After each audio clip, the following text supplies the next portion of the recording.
Hola, mi nombre es Jesús Garrido y esto es iPediatra. Hoy hablaremos del asma, especialmente de los factores que predisponen a que algunas personas lo sufran y otras no.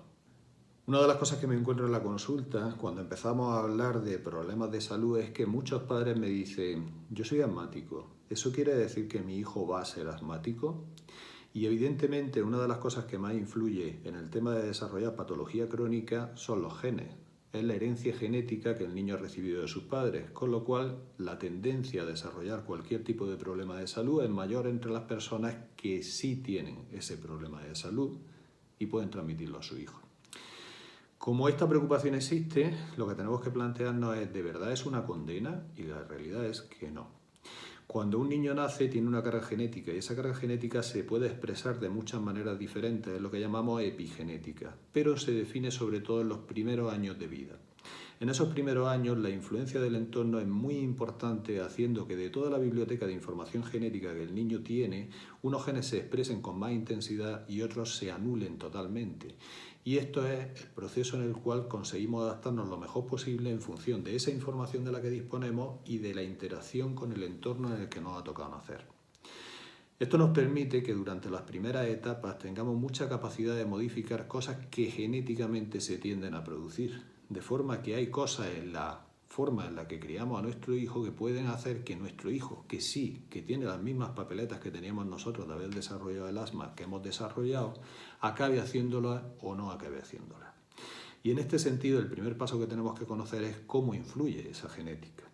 Y lo hace de forma bastante importante. Tenemos muchos genes en la actualidad que son los que definen cómo modificamos el proceso de inflamación.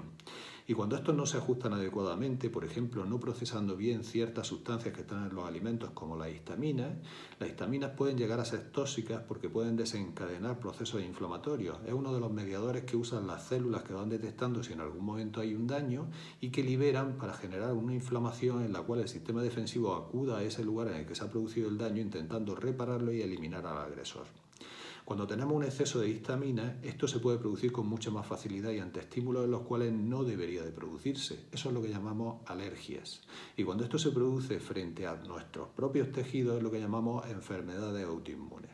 El asma es una de esas enfermedades que estarían dentro del grupo de las alergias, en las cuales respondemos de forma inadecuada, exagerada, frente a estímulos que no deberían de generar una respuesta tan intensa.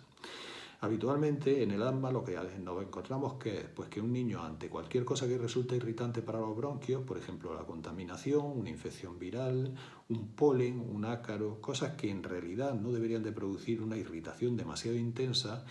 el niño responde haciendo una contracción importante de los bronquios con una gran producción de moco que se traduce en un ahogo y una tos persistente que empeoran claramente la calidad de vida del niño, haciendo que no pueda alimentarse bien, que no pueda descansar bien y en algunos casos tan intensa que llega a poner en peligro la propia vida del paciente. Cuando esto ocurre, lo que tenemos es claramente una respuesta del sistema defensivo que es inadecuada. Y todo eso tiene siempre una base molecular y detrás de esa base molecular están unos genes que han actuado de forma inadecuada, genes que se van pasando de una generación a la siguiente. Por eso hay familias en las cuales se tiene tendencia a desarrollar el asma y hay muchísimos asmáticos y otras familias en las cuales no hay nadie que tenga este problema. Cuando nosotros sabemos que esto es así, lo cual podemos saber por los antecedentes familiares, tenemos una parte de la información, pero no sabemos por qué en esta familia concreta tiene esa tendencia y sin embargo disponemos hoy en día de análisis genéticos que nos pueden ir acercando cada vez más a una respuesta concreta, que nos diga: en este caso es más importante la forma en la que se ha introducido la alimentación, en este caso es más importante un exceso de esterilización, en este caso es más importante si tiene una microbiota adecuada o no, en este caso podemos intervenir, por ejemplo, tratando con corticoides, en este otro caso es mejor tratar con otros inmunomoduladores diferentes a los corticoides porque estos no van a funcionar,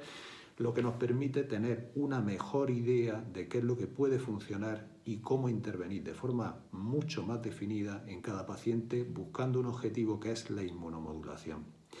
Todos estos pacientes tienen un problema que no es irreversible, sobre el que podemos actuar. Y durante muchos años se estuvo haciendo una actuación en la cual simplemente lo que hacíamos era poner parche. Lo que hacíamos era que cuando un niño tenía una bronquitis le poníamos tratamiento para la bronquitis. Si desarrollaba una alergia alimentaria, eliminábamos el alimento de su dieta. Y así íbamos añadiendo problemas uno tras otro, viendo cómo hacían lo que llamamos marcha atópica. Un proceso en el cual cada vez se iban añadiendo más limitaciones a la calidad de vida del paciente y cada vez necesitaba más medicación. Desde hace ya unos años lo que nos hemos dado cuenta es que detrás de toda esa sucesión de problemas hay uno de base y ese problema es la inmunomodulación. Tiene un sistema defensivo que está respondiendo de forma inadecuada y cada vez tenemos más herramientas con las cuales podemos corregir esa respuesta inadecuada normalizándolo. Pero es importantísimo que esto se haga en la primera etapa de la vida. Durante los 2-3 primeros años de vida la tendencia del cuerpo es hacia la tolerancia. A partir de esa edad poco a poco se van haciendo más persistentes las alergias y más difíciles de eliminar, con lo cual es muy importante que se coja este problema desde el principio y que ante un niño que empieza con dermatitis atópica, que empieza a tener alergias alimentarias, que empieza a tener bronquitis, no podemos perder el tiempo poniendo solamente parches, haciendo pruebas de determinación que nos digan sí, efectivamente el niño es alérgico a la leche de vaca y quedarnos ahí. Tenemos que empezar a hacer un proceso de readaptación del sistema defensivo que normalice su funcionamiento y cuanto antes lo hagamos, más efectivo será y más fácil es que consigamos la normalización total.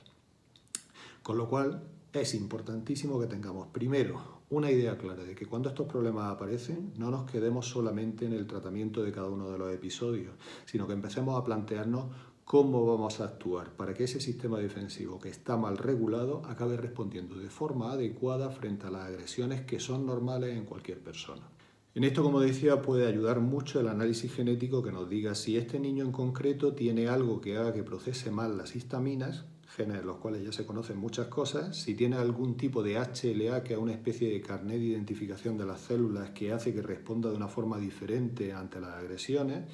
o si tiene algunos genes concretos que hacen que ante ese mismo asma pueda responder de forma mucho más efectiva con un tratamiento como los inmunomoduladores tipo inhibidores de los leucotrienos como el Montelukast, o va a responder mejor ante otro tratamiento como son los corticoides. Poco a poco vamos teniendo cada vez más información que nos puede definir todo esto y en lugar de hacer pruebas en las cuales podemos perder meses sin ver efectividad, podemos ir directos hacia cuál es el tratamiento que de verdad necesita ese paciente en función de sus particularidades genéticas.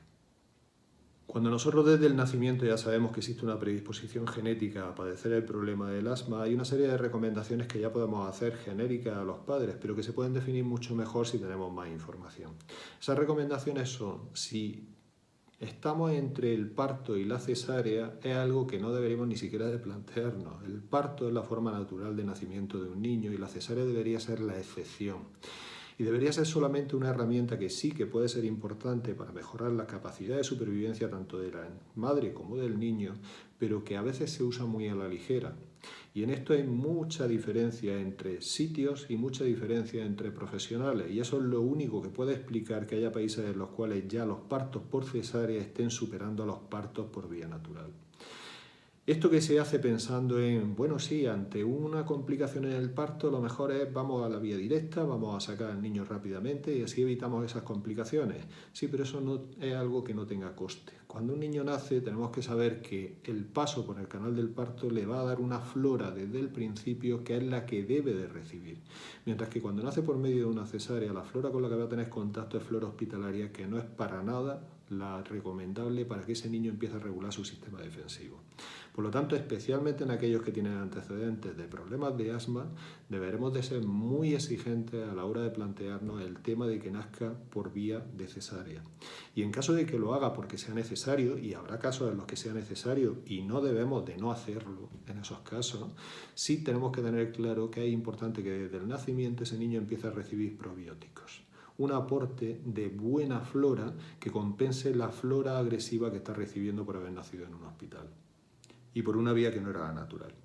Igualmente tenemos que tener claro que una esterilización excesiva hoy en día no tiene sentido, que las condiciones de higiene que tenemos en nuestra sociedad son más que suficientes para la crianza de los niños sin tener que recurrir a la esterilización y que esa esterilización lo único que hace es empobrecer de nuevo la flora que va a tener el niño, seleccionando precisamente aquellos gérmenes que son más resistentes, más agresivos, frente a aquellos que eliminamos con la esterilización, que son precisamente los más tontorrones, los más buenazos y que son los que convendría tener en esa flora. Otra de las cosas en las que también debemos de replantearnos qué es lo que estamos haciendo es el tema de la exposición solar. Tendemos mucho a proteger frente al sol porque el sol puede producir cáncer de piel, pero no es el sol el que produce cáncer de piel, son las quemaduras solares. El sol no es perjudicial, sino todo lo contrario. Necesitamos al sol como un elemento fundamental de nuestra salud. Somos seres vivos que nos hemos desarrollado, hemos evolucionado en un ambiente en el que el sol es una constante y de hecho es una de las constantes imprescindibles para la vida en este planeta. No podemos prescindir del sol, no podemos huir de él, tenemos que exponernos a él de forma razonable. Y esto significa que no expongas al sol a tu hijo en aquellas horas en las cuales se puede quemar, pero que a diario debería de exponerse al sol tanto como pudiera en las horas en las que no se quema. Y haciendo esto evitamos muchos problemas y uno de ellos es precisamente la inmunomodulación. Si vuestro hijo tiene dermatitis atópica, una de las cosas que tendréis claro es que siempre mejora en verano todo menos los pliegues, la zona donde menos da el sol, y que habitualmente esa dermatitis se extiende durante el invierno porque nos exponemos menos al sol y en esa época tiene menos intensidad. Por lo tanto, hablando de inmunomodulación, tenemos que tener claro que el sol no es para nada perjudicial, es un elemento fundamental para la regulación adecuada del sistema defensivo en la piel y tenemos que exponernos a él tanto como podamos mientras no nos quememos. Otro de los miedos que tenemos en la actualidad es el miedo a las infecciones y por eso cuidamos muchísimo de que no se le acerque nadie al niño que tenga un resfriado, que se le pueda caer el moco, que nadie lo toque, que nadie lo mire, que nadie lo bese, y limpiando continuamente las manos con toallita y todo este tipo de cosas. Lo que estamos haciendo al hacer eso es meter al sistema defensivo en una burbuja que para nada son las condiciones naturales para las que está diseñado. Lo que estamos haciendo es que ese sistema defensivo no interactúe haciendo lo que está preparado para hacer, que es defendernos de infecciones banales y por tanto en el momento que tenga una infección, por tonta que sea, va a responder de una forma inadecuada porque no tiene la suficiente experiencia, porque no se ha ido regulando con la actividad normal para la que está preparada. Todos hemos pasado por esas infecciones. Tenemos muchísimo miedo y no nos damos cuenta de que hoy en día las infecciones no son lo que eran en el pasado.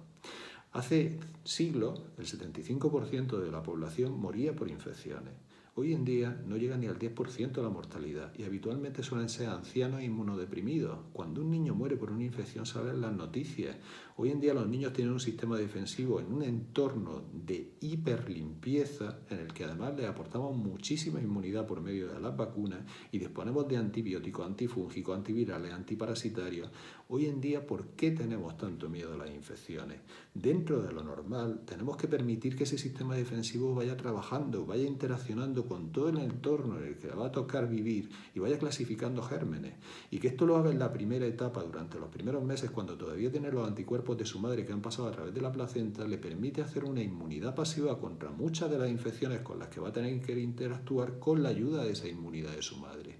No esperes a que desaparezcan esos anticuerpos manteniendo a tu hijo en una burbujita para que luego tenga que vérselas sin experiencia y sin la tutela de tu anticuerpo, él solo ante el peligro, haciendo las cosas de forma que no es adecuada. Otro de los elementos que hemos visto cómo iba aumentando era el tema de las alergias alimentarias. Y hoy en día ya sabemos que es precisamente porque los pediatras, y ahí me meto yo porque yo durante 15 años he estado compartiendo esas recomendaciones, les dijimos a los padres que cuanto más tarde metiéramos en la alimentación aquellos alimentos que producen alergia e intolerancia con más frecuencia, mejor, porque el intestino estaría más maduro. Sin embargo, no se sabía que cuando retrasamos esa introducción hacemos que se solape la introducción de los alimentos con la etapa en la que el niño empieza a tener infecciones sí o sí. Y que esa coincidencia de tomar un alimento por primera vez junto con las infecciones es lo que genera las alergias.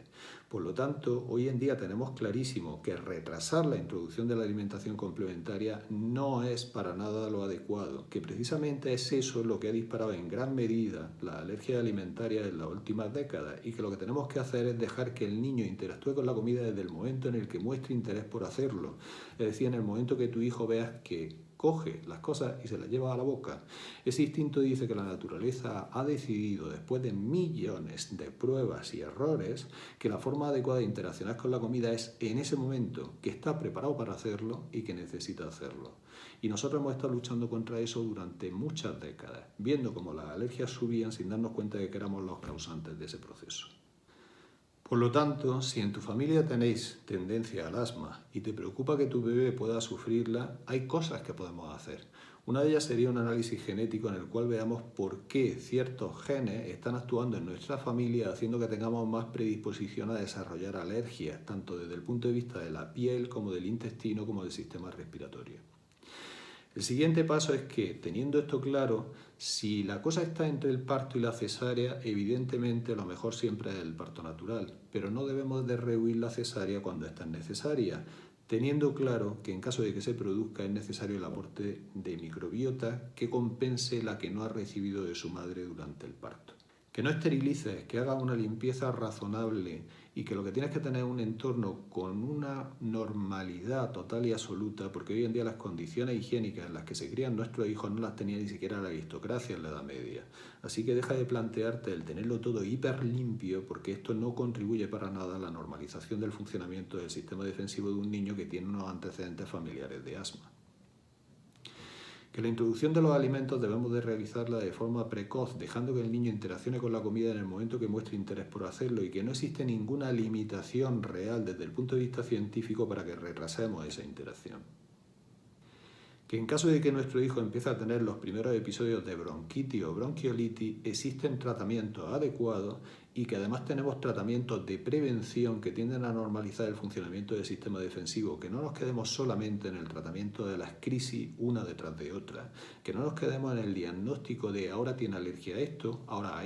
ahora además a esto, y vayamos poniendo parches, sino que pensemos siempre ante manifestaciones como la dermatitis atópica, la alergia alimentaria y la bronquitis o bronquiolitis, que el niño tiene un sistema defensivo que está regulándose mal y que teniendo antecedentes familiares de asma, eso significa que tenemos que actuar y que cuanto antes lo hagamos mejor será el resultado y podemos evitar que acabe teniendo el mismo problema de salud que tiene en su familia.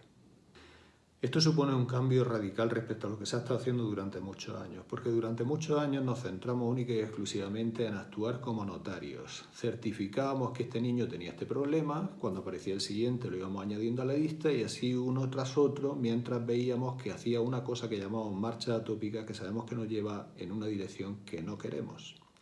Vamos a empezar a actuar de verdad sobre el problema de fondo, porque hoy en día se puede conocer y se puede actuar sobre él.